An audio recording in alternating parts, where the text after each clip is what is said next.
আদম আলাইহিস সালামের পরে ৬০০ বছর পর্যন্ত পৃথিবীতে কোনো মূর্তি পূজা ছিল না। যদিও হিন্দুরা মূর্তি পূজকরা দাবি করে সনাতন মানে পুরাতন, তারাই সবচাইতে পুরাতন ধর্ম, এটা তারা দাবি করে। তো তাদের এই দাবি যে মিথ্যা তার প্রমাণ হলো পৃথিবীর সর্বপ্রথম মানুষ কে ছিলেন? আদম আলাইহিস সালাম কি মুশরিক ছিলেন? মূর্তি পূজা করতেন তিনি? তাহলে হিন্দুদের যে এই দাবি যে আমরা সর্বপ্রথম ধর্ম হলো সনাতন ধর্ম, তাহলে এই দাবিটা এখান থেকেই বোঝা যাচ্ছে যে মিথ্যা দাবি। কারণ সর্বপ্রথম পৃথিবীর মানুষ হলো আদম আলাইহিস সালাম, তিনি ছিলেন মুসলমান। তাহলে মুসলমান ধর্মই সবচাইতে পুরাতন। তারা তাদের ধর্মের নাম দিয়েছে সনাতন, মানে পুরাতন ধর্ম। যদি কোনো হিন্দু ভাইরা এখানে আশেপাশে থাকে না, এখানে এর আগে নামাজ পড়েছে আপনাদের পাশে, আপনাদের সাথে একজন ছেলে, সে মুসলমানও হয়েছে, দিনাজপুর বাড়ি, ম্যাচে থাকতো আপনাদের বৃন্দাবন পাড়ার এদিকে। আলহামদুলিল্লাহ সে এখন মুসলমান, দীর্ঘদিন আমার এখানে নামাজ পড়েছে। আপনারা হয়তো কেউ চেনেন না, আমার সাথে অনেকবার দেখা করেছে এবং সে শেষ পর্যন্ত 1 বছর আগে সে মুসলমান হয়েছে। তারপরে এখানে দীর্ঘদিন ছিল, কয়েক মাস আগেই সে চলে গেছে। এই দিকেই ম্যাচে থাকতো, তার বাড়ি দিনাজপুরের ওই দিকে ছিল। তো এরকম হিন্দুরা অনেক সময় আলোচনা শোনে। তো তাদের আত্মতৃপ্তির জন্য বলবো যে মূর্তি পূজাটা কিভাবে আসলো। এই যে শবে বরাতে আল্লাহ তাআলা কেন সবাইকে ক্ষমা করলেও মূর্তি পূজকদের ক্ষমা করবে না, মুশরিকদের ক্ষমা করবে না, আর হিংসুকদের ইল্লাল মুশরিকিন আও মুশাহিন, এই দুই ধরনের মানুষকে কেন ক্ষমা করবে না, তারই ভয়াবহতা এই মূর্তি পূজার মধ্যে লুকিয়ে আছে। হঠাৎ করে নূহ আলাইহিস সালামের সময়ে 5 জন বিখ্যাত লোকের মূর্তি মানুষ প্রথমে স্ট্যাচু আকারে বানিয়ে ফেললো রাস্তার মধ্যে, একদম পূজার উদ্দেশ্যে নয়, শুধুমাত্র তাদের সম্মানের উদ্দেশ্য নিয়ে বানানো। প্রথমে কিন্তু পূজার উদ্দেশ্যে বানায় নাই, কিসের উদ্দেশ্যে বানাইছে? সম্মান। শয়তান তাদের এইভাবে ধোঁকা দিছে যে ইবাদত করার সময় তোমাদের শুধু অন্য অন্য চিন্তা আসে, মনোযোগ হয় না ইবাদতে। এখন আমাদের এরকম আছে না, অনেকের নামাজে আসলে অন্য অন্য চিন্তা আসে। তো এইটা একটা কমন ব্যাপার, নামাজে আসলে বা ইবাদতের সময় অন্য অন্য চিন্তা আসতেই পারে, এটা স্বাভাবিক একটা ব্যাপার। তো আমাদের চেষ্টা করতে হবে সেইটা থেকে ফিরে আসার জন্য। ওটা থেকে ফিরবো কীভাবে সেটা আরও একদিন বিস্তারিত আলোচনা করব। শুধু এতটুকু বলবো যে যাদের মনোযোগ হয় না নামাজে, তারা অর্থের দিকে একটু খেয়াল করার চেষ্টা করবেন। আপনি নামাজে কি পড়তেছেন? আলহামদুলিল্লাহি রব্বিল আলামিন এর মানে কি? আর রহমানির রহিম এর মানে কি? আপনি বুঝে বুঝে যদি পড়ার চেষ্টা করেন তাহলে আপনার মনোযোগটা একটু নামাজের মধ্যে থাকবে। এটা একটা নামাজে মনোযোগ বাড়ানোর একটা উপায়। আপনি সামি আল্লাহু লিমান হামিদা, সামি আল্লাহু লিমান হামিদা মানে কি? আপনি কি বলতেছেন? সিজদায় গিয়ে বলতেছেন সুবহানা রাব্বিয়াল আলা, সুবহানা রাব্বিয়াল আলা, এর মানে কি? এটা জানার চেষ্টা করতে হবে। এখন আমি যদি আপনাদেরকে জিজ্ঞেস করি, অনেকে মন খারাপ করবেন, এই সুবহানা রাব্বিয়াল আলা, সুবহানা রাব্বিয়াল আযীম, সামি আল্লাহু লিমান হামিদা, এইগুলোর মানে কি যদি আমি জিজ্ঞেস করি, ফার্স্ট ডিভিশনে ফেল করবেন অনেকেই, নাকি সবাই পাস করবেন? সবাই ফেল করবেন না, সবাই পাসও করবেন না, আমার এটা বিশ্বাস। তো আমাদের সবার এই বিষয়গুলো জানা দরকার। জানলে নামাজে অটোমেটিকলি মনোযোগ বৃদ্ধি পাবে। আপনি যখন সিজদায় যাচ্ছেন, আপনি বলতেছেন সুবহানা রাব্বিয়াল আলা, পবিত্র, দোষ ত্রুটি, অক্ষমতা, দুর্বলতা থেকে মুক্ত সেই মহান, সেই আজিম প্রভুর প্রশংসা করছে। সামি আল্লাহু লিমান হামিদা, তিনি আমাদের সকল কথা শুনছেন। আমরা যার প্রশংসা করছি তিনি আমার কথাগুলো শুনছেন। এরপরে আবার সুবহানা রাব্বিয়াল আযীম, সুবহানা রাব্বিয়াল আলা, প্রত্যেকটার কথার অর্থ এবং সূরা ফাতিহার অর্থ, এগুলো যদি আপনি একটু বুঝে বুঝে পড়ার চেষ্টা করেন, দেখবেন নামাজে অমনোযোগ আর আসবে না। তো হযরত নূহ আলাইহিস সালামের সময়ের কথা, ইবাদতের সময় মানুষের যখন মনোযোগ হচ্ছে না, ইবাদত ভালো লাগে না, ইবাদত করতে আগে যেরকম মজা পাওয়া যেত ওই রকম মজা পাওয়া যায় না, শয়তান তাদের মনের মধ্যে প্ররোচনা দিল, যেই সকল ভালো মানুষকে তোমরা দেখলে তোমাদের ভালো লাগে, অন্তরের মধ্যে শান্তি লাগে, যাদের সাথে থেকে তোমরা ভালো ভালো ইবাদত করেছো অতীতে, ওই সকল মানুষদের মূর্তিগুলো বানায়া তোমরা সামনে রাখো, তাহলে ইবাদত করতে তোমাদের ভালো লাগবে। ভালো কথাই কিন্তু শয়তান বলছে। শয়তান কিন্তু বলে নাই যে তোমরা ওদের পূজা করো, মনে করেন নবী সাল্লাল্লাহু আলাইহি সাল্লামের যুগে যারা ছিল তারা কিন্তু রাসূল সাল্লাল্লাহু আলাইহি সাল্লামের কাছে গেলে তার সাথে যখন থাকতো তখন কিন্তু তাদের মনে করতো তারা একটা জান্নাতি পরিবেশ উপলব্ধি করতো, খুবই ভালো লাগতো, খুবই ভালো লাগতো। তখন দুনিয়ার প্রতি কোনো মায়া, কোনো মহব্বত, কোনো ভালোবাসা থাকতো না। আবার যখন একটু দূরে চলে যেতেন তখন আবার দুনিয়ার প্রতি আসক্ত হয়ে যেতেন। তো নূহ আলাইহিস সালামের সময়ও এই ভালো ভালো ব্যক্তিদের সাথে মানুষ যখন থাকতো তখন একটা ইবাদতের একটা পরিবেশ তাদের কাছে ভালো মনে হতো, তাদের ভালো লাগতো, অন্তরের মধ্যে আল্লাহর কাছাকাছি থাকতো মনে হয় নেককার বান্দাদের সাথে থাকার কারণে। কিন্তু এই নেককার বান্দা থেকে মানুষ আলাদা হয়ে গেলে, বিচ্ছিন্ন হয়ে গেলে তখন আর ইবাদতে মনোযোগ আসতো না। তো এই সুযোগে শয়তান ধোঁকা দিল, যাদের দেখলে তোমার আল্লাহর কথা স্মরণ হয়, যাদেরকে দেখলে তোমাদের ইবাদত করতে মনে চায়, ওই সকল মানুষের মূর্তিগুলো বানায়া তোমরা শুধুমাত্র তোমাদের মসজিদের মধ্যে পাশে রেখে দাও, যাতে তাদের দেখলে তোমাদের আল্লাহর কথা মনে হয় আর তোমরা বেশি বেশি করে আল্লাহর ইবাদত করতে পারো। অনেকে মনে করলো যে না, কথা তো ভালোই, কথা তো ঠিকই বলছে, যে আমরা ওনাদের সাথে থাকলে ইবাদত বন্দিগি করতে পারতাম, ভালো লাগতো আমাদের, তাহলে ওনাদের মূর্তিটা বানায় আমরা কি জন্য নামাজের সামনে রাখি না? কুরআনুল কারীমের সূরাতুন নূহের মধ্যে আল্লাহ তাআলা বলেছেন, وقالوا لا تذرن آلهتكم ولا تذرن ودا ولا سواعا ولا يغوث ولا يعوق ولا نسرا।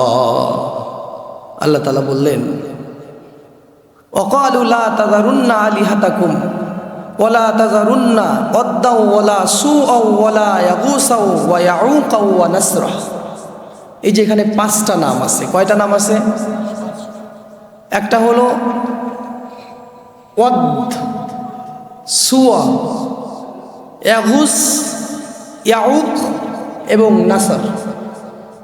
এই আয়াতের মধ্যে 5টা নাম পাওয়া যায়। কয়টা? এই 5টা ছিল ওই সময়ের সবচাইতে ভালো ভালো মানুষ, আল্লাহওয়ালা মানুষ। তাদেরকে সবাই আল্লাহওয়ালা বলে জানতো। তাদের সাথে যখন মানুষ থাকতো তখন তারা আল্লাহর সাথে কানেক্টেড থাকতো, খুব ভালো লাগতো, ইবাদত বন্দেগীতে তাদের মনোযোগ হতো।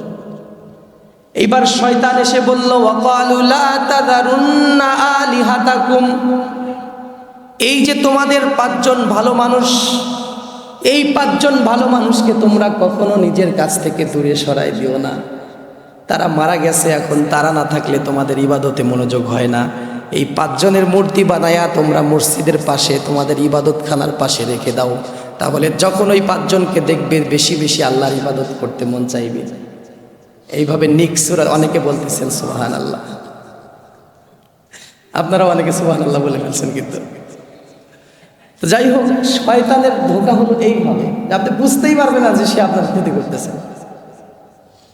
পূজা করতে বলতেছে না, প্রথমে বলতেছে এই 5জনের মূর্তি বানায়া সামনে রেখে দাও, তাহলে নামাজে মনোযোগ পাবে তোমরা। যেহেতু এই 5জন ভালো মানুষ ছিল, এই 5জনের কিন্তু কোনো দোষ নাই। এই 5জন ওই যুগের সবচাইতে ভালো মানুষ ছিল, তাদের সাথে তারা মানুষকে দাওয়াত দিত, আল্লাহর কথা বলতো, কোরআনের কথা বলতো, তাদেরকে দেখলেই মানুষের ভালো লাগতো।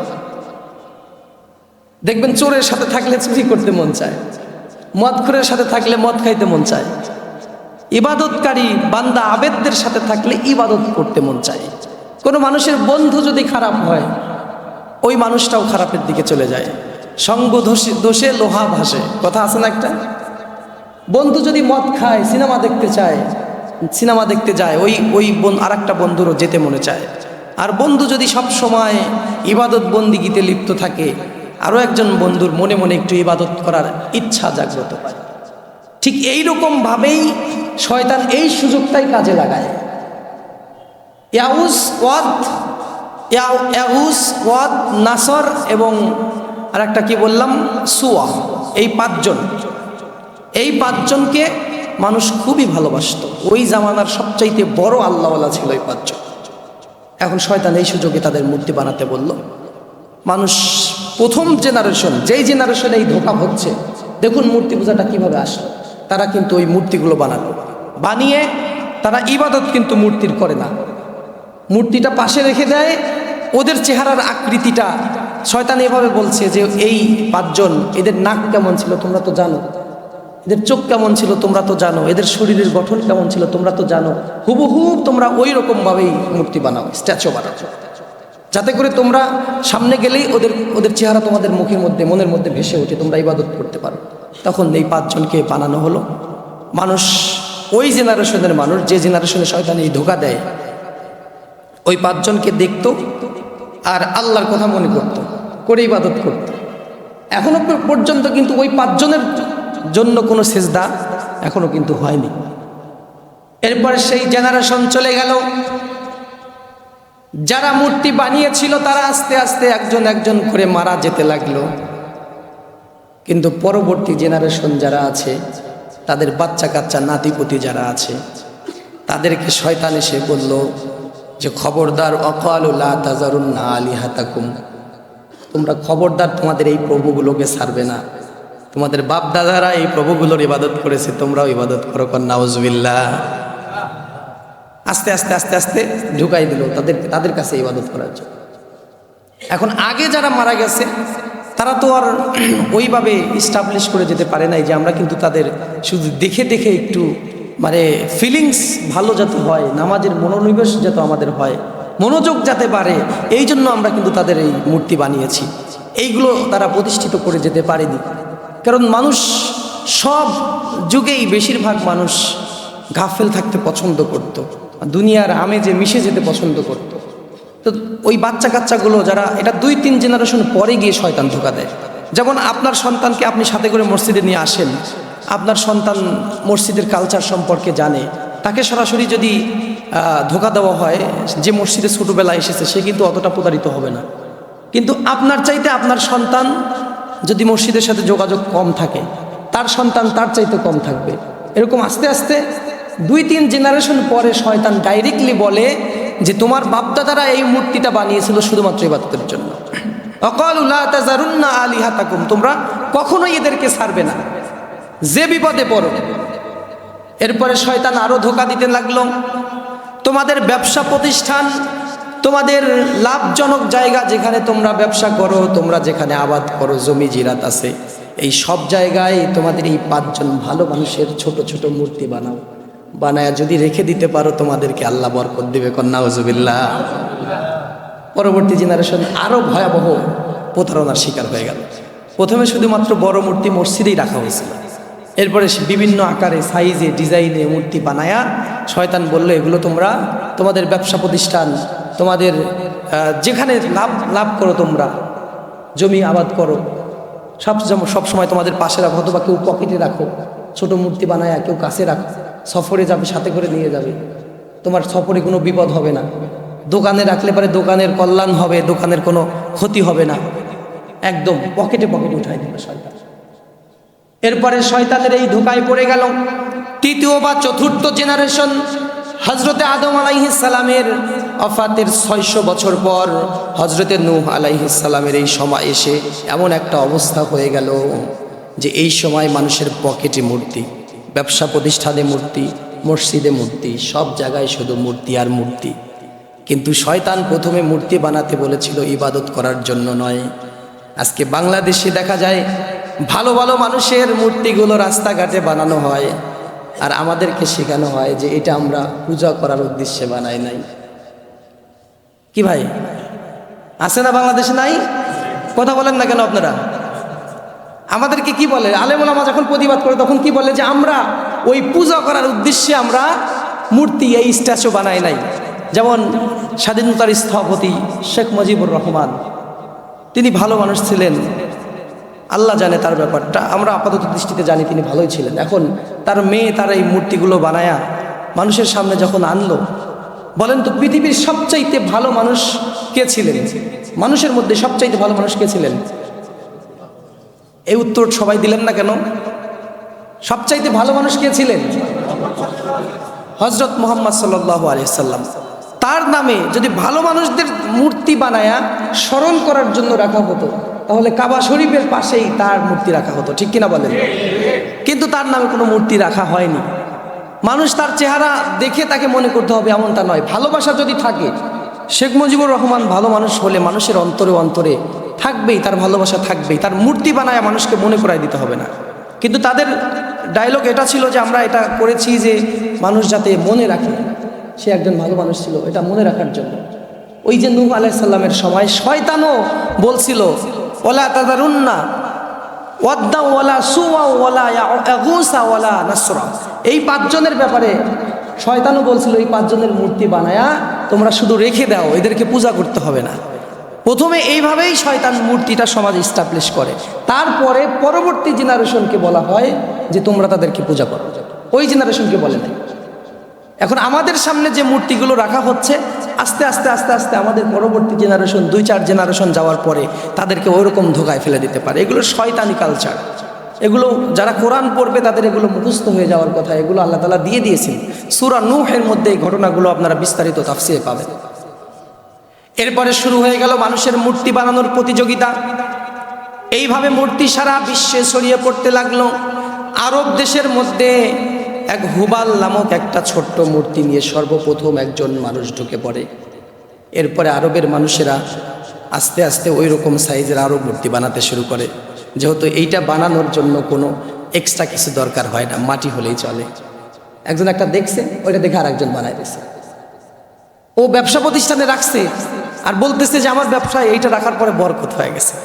শয়তানি মার্কা কিছু মানুষ আছে, শয়তানি মার্কা কিছু মানুষ আছে। আজও দেখবেন মুসলমানদের মধ্যেই এমন কুসংস্কার, এমন বিশ্বাস আছে যে অমুক জায়গায় পাঠা নিয়ে গেলে, অমুক দরবারে পাঠা নিয়ে গেলে ভালো হয়, মঙ্গল হয়। শয়তান একটু নাড়া দেয় তাদেরকে মনের মধ্যে বুঝায় যে আসলেই তোমার উপকার হয়েছে। তখন এই বেটা বলে বেড়ায় অন্যজনকে যে না আমার উপকার হয়েছে, অমুক জায়গায় পাঠা নিয়ে যাওয়াতে আমার উপকার হয়েছে। তখন আরেকজন মানুষ চিন্তা করে যে ওর এই জায়গায় পাঠা দিয়ে এই কাজটা হয়েছে, আমিও একটা পাঠা দিই না। এইভাবে সমাজের মধ্যে কুসংস্কার ছড়ায় কিছু মানুষের অজ্ঞতার জন্য, মূর্খতার জন্য। আর সবচাইতে বড় কারণ যেটা, সেটা হলো আমাদের বিবেক বুদ্ধি লোপ পাওয়ার জন্য। আমরা কোনো সময় নিজেরা ভালো করে বিবেচনা করি না। আমরা যদি শুনি যে একজন ওখানে পাঠা নিয়ে গেছে, এতে তার সন্তান হয়েছে, আমার সন্তান হচ্ছে না, আমি পাঠা 3-4টা নিয়ে হাজির ওখানে, এরকম হয়। কালকে ময়মনসিংহ থেকে মাহফিল করে আসার সময় গাড়ির ড্রাইভার বলতেছে হুজুর কালকে কিশোরগঞ্জ পাগলা মসজিদে যাব, ওখানে কিশোরগঞ্জ পাগলা মসজিদে মানত করছে ওই এলাকার কয়েকজন, তাদেরকে নিয়ে যাবে। ওখানে নিয়ে গেলে এখন আমি তাকে বুঝাতেই পারলাম না, বলতেছে হুজুর ওখানে গেলেই কাজ হয়, আপনি বললেই আমি শুনবো নাকি, আপনি ওয়াজ তো করলেন ভালোই, কিন্তু তাই বলে এটা মানব না। আমার সাথে গেছে, আমার ওখানে সে সারাক্ষণ বসে থেকে 2 ঘন্টা ওয়াজ শুনছে। আসার সময় এই ঘটনা, রাত বাজে 1:30-2টা, বলতেছে যে ওখানে যাবে এবং তাদের এলাকায় অনেকেই নাকি ওখানে নিয়ে যায়, এটা ওটা নিয়ে যা দেওয়ার পরে উপকার পাইছে। আমি বললাম যে ভাই এটা একটা ভুল ধারণা, শয়তান আপনাদের মনের মধ্যে এরকম একটা প্ররোচনা দেয়।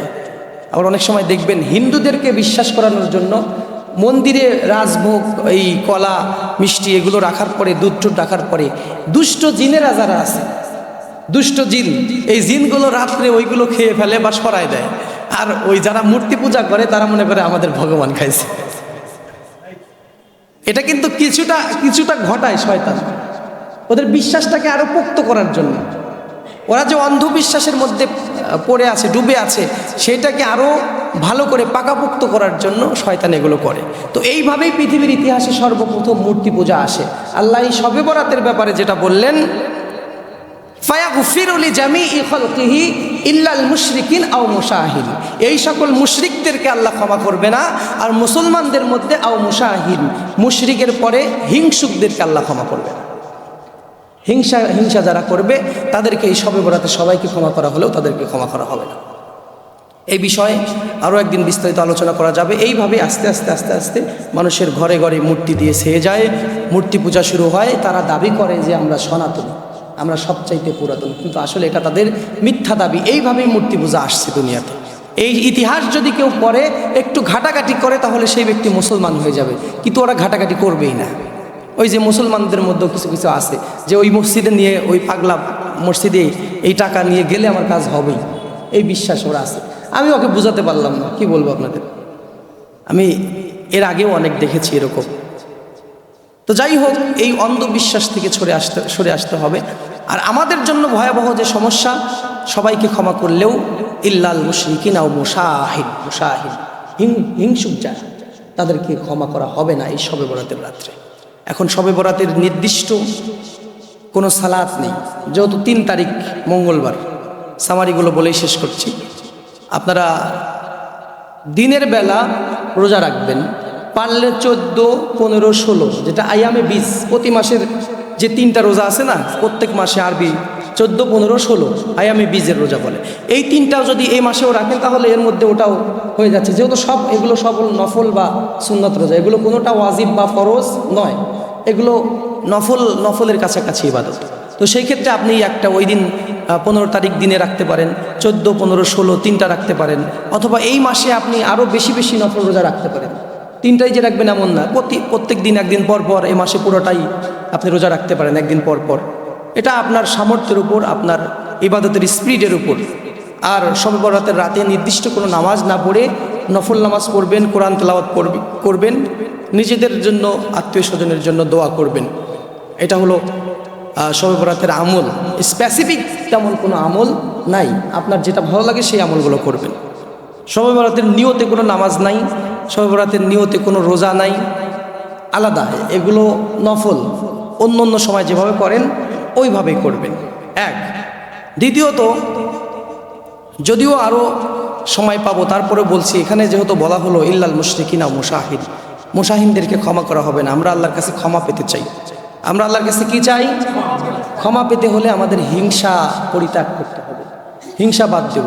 এই যে নির্বাচন আসতেছে, আমি আপনাদের ইমাম হিসাবে কোনো দলের কথা, কোনো মতের কথা বলবো না। আমি আপনাদের ইমাম হিসাবে আপনাদের জন্য যেটা জরুরি সেটা বলবোই, না বললে আমার বিবেকের কাছে আমার এটা খারাপ লাগবে। সেটা হলো যে নির্বাচন করছে ধানের শীষ, দাড়িপাল্লা, নৌকা, লাঙ্গল, তারা যারাই উঠুক, আপনার এলাকার মধ্যে যারা আছে আপনারা সবাই ভাই ভাই। সবাই কি কথা বলেন না? সবাই কি ভাই ভাই? ওনারা যারা পাশ করে করুক, আপনি একটা করেন, আরেকজন আরেকটা করে, কিন্তু আপনার এলাকার এক ভাইয়ের সাথে আপনি এই নির্বাচনকে ঘিরে শত্রুতা করবেন না। সবাই নিজ দলের প্রশংসা করেন, কিন্তু কেউ অন্যের দলের গীবত করেন না। কথা বোঝা গেছে আপনাদের? আপনার দলের প্রশংসা আপনি করবেন, আপনি আপনার দলের প্রশংসা করেন, কিন্তু অন্য দলের মানুষের ক্ষতি বা তাদের গীবত করার চেষ্টা করেন না।